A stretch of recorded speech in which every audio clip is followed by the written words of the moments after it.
we have got one fabulous Royal Rumble wrestling review from Brother Akiharo, and let me say, I was pleasantly surprised with the Royal Rumble, but of course, it's one of their big four pay-per-views, so you know WWE's got to start out strong going with the first pay-per-view of the year, and of course, one of their big four pay-per-views of the year. You got the Royal Rumble, you've got the WrestleMania, you've got the Survivor Series, and of course, the SummerSlam. Not necessarily in that order, but of course, moving on.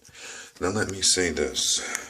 The Royal Rumble pre-show had the New Age Outlaws. You know, they started off going against the Rhodes brothers, you know, Cody Rhodes and Goldust. Now, I was very, very happy with that match. Only thing I was disappointed with was the ending. But then again, I've never been a New Age Outlaws fan. But I understand that they did this so that they could have the longest time in between titles with the 14 years, give it to the New Age Outlaws. I can kind of see how that would be best for business. You hear the chants up there in the crowd. You still got it. You guys rock. People are singing along with the Road Dogg Jesse James, the badass Billy Gunn.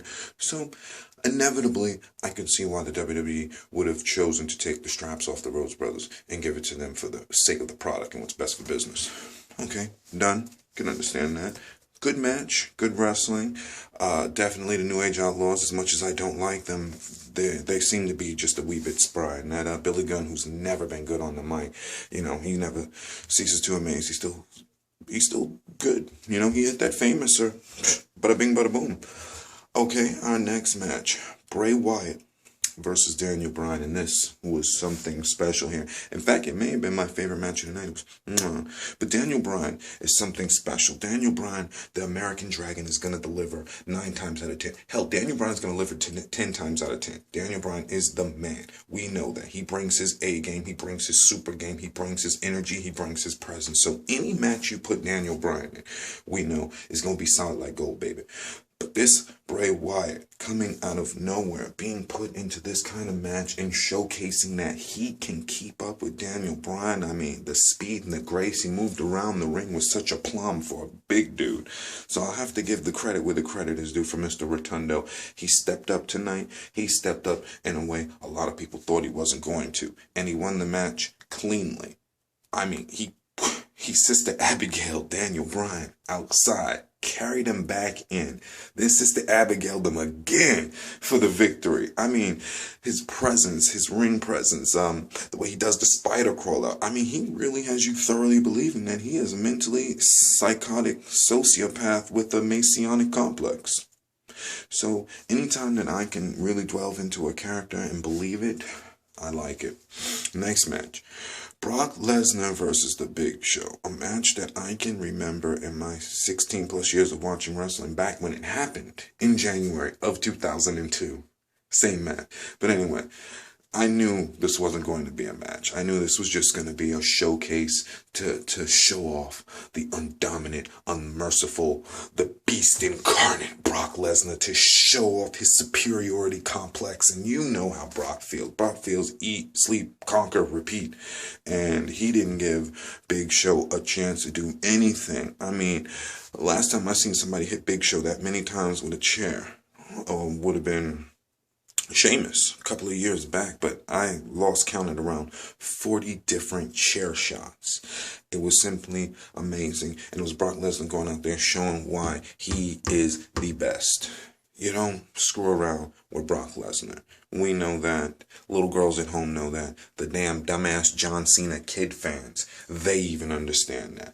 And Big Show, you know, he was an example.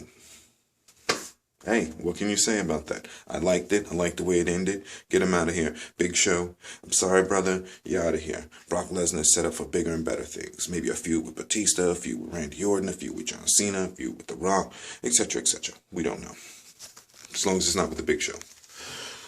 Okay, now after that, the John Cena versus Randy Orton rematch. I have to say, a lot of people may not like me for this one. I actually thought this was a rather entertaining match. It was a nice back and forth. Randy Orton was actually going out there doing moves. John Cena was doing moves. And something that we haven't really seen much of, that they used to play off back in the Attitude Era, especially Stone Cold and The Rock. I can't tell you how many times Steve Austin did the rock bottom or The Rock stole a stunner. And just to see them pulling off their own moves like that. And I watched Orton doing an attitude adjustment and doing the STF, and it looked like he did the STF just a wee bit better than Cena did. So that was pretty cool in itself. I really liked seeing them trade finishing moves back and forth. But I knew the end was gonna be some kind of switcheroo, because Randy Orton did make it his business in the promo to mention the Wyatts. Now, he didn't mention them in a good way, so obviously if they were to interfere, they could be like, well, look, Randy set it up. He talked about him in a negative way, but it was just the fact that he was talking about him. We knew it was some kind of foreshadowing. He was alluding to something, and sure enough, they come out there. Did they interfere? Technically not. They stood there. Now, that was John Cena's choice. Now, if they were getting in the ring, that's one thing. They stood there. John Cena chose to be distracted by them, and then he paid for it. And Arn came in with the RKO, and he won. Bada bing, bada boom. No problem with that. Now, does that mean that the Wyatts are working for the Authority, or the Wyatts working for Orton? Either way, they were out there for a reason. After Randy Orton magically mentioned their name in one of his promos, and now they're out there to help Randy Orton somehow retain the victory. Okay, moving on. Now, the Royal Rumble. This year's Royal Rumble was actually pretty decent. I didn't have a problem with it. I liked it. It was pretty good. We had CM Punk and Seth Rollins starting out, and to see CM Punk and Seth Rollins last that long, it was really, really good. They gave the Shield a lot of time to shine in here. I was very, very excited about that. A lot of people's performances were awesome. Now, why I didn't see Zack Ryder out there, I don't know. That's crazy. Zack Ryder can't even make it into a 30-man Royal Rumble. But that's beside the point. That's a story for another day. Where was Daniel Bryan at as well? Not sure about that one either. And I did notice towards the end, you would hear the Daniel Bryan chants. But as the numbers went up, the crowd got more leery and leery. So by the time 30 came out and it was Rey Mysterio, the fans were freaking livid that it wasn't Daniel Bryan.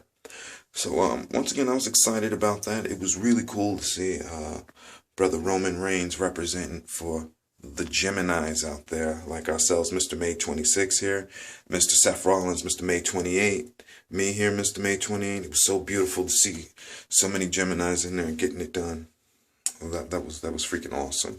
So I felt good knowing that. And Seth Rollins, he's phenomenal. The speed he has, the stamina he has. Dean Ambrose, everybody talks about him. The charisma, the attitude, that savoir-faire he brings to the table. And of course, Mr. Roman Reigns, the badass, the powerhouse, the bronze, the man of a few words. Mr. Speak softly but carry a fucking big stick. Whew. He is something else. Excuse my language. He's quite impressive. And I was very, very happy to see him break that record that's been standing for quite so long now, since Kane did it, 11. And I believe he took out 12 or 13. So I was excited by that. Of course, Batista won, but we could see Batista winning because Batista's actually good for business. A lot of people would have wanted Roman Reigns to win, but we got to think about it. Roman Reigns is still a little green behind the ears. Now, when you put him up to that kind of level, you got to ask yourself, is Roman Reigns ready to put on good quality matches? Check. Is Roman Reigns ready and prepared to give off long, lengthy promos on a consistent basis? That one I'm not very, very sure of. Is Roman Reigns ready to go out there and talking to the crowd, talking to the various TV shows? Does Roman Reigns have his outside of the ring charisma up to a level, to the point to where they can put the strap on him and trust him to know that he's going to go out there like, say, John Cena or a CM Punk or a Randy Orton? You know what I'm saying? Now, I don't think he's up to that level yet. Do I feel like he can get there? Oh, heaven, yes, he can get that. But as of now, you can see why Batista would be the best for business. Batista's established. They know Batista. Batista's in good shape. Batista's still a good draw. So I could see why they would do that. All in all, I'd give this Royal Rumble definitely a 9 out of 10. It was one of the better pay-per-views. This is a good way to kick off the year because of last year with so many abysmal pay-per-views, to the point where, and this is an axiom here, and I know a lot of my wrestling fans will agree with this, last year's pay-per-views, majority of the Monday Night Raws following the pay-per-view were better than the actual pay-per-views themselves. So that trend had to stop. And it's nice to see that WWE and creative and booking were actually thinking about what's best for business. actually thinking about how to make a good product and how to push out a good product. And I was very, very excited about the Royal Rumble. And I'm really, really looking forward to tonight and seeing what's going to go down on Monday Night Raw. So this has been Akiharu here giving his little wrestling thing, That's what I do. That's what I like.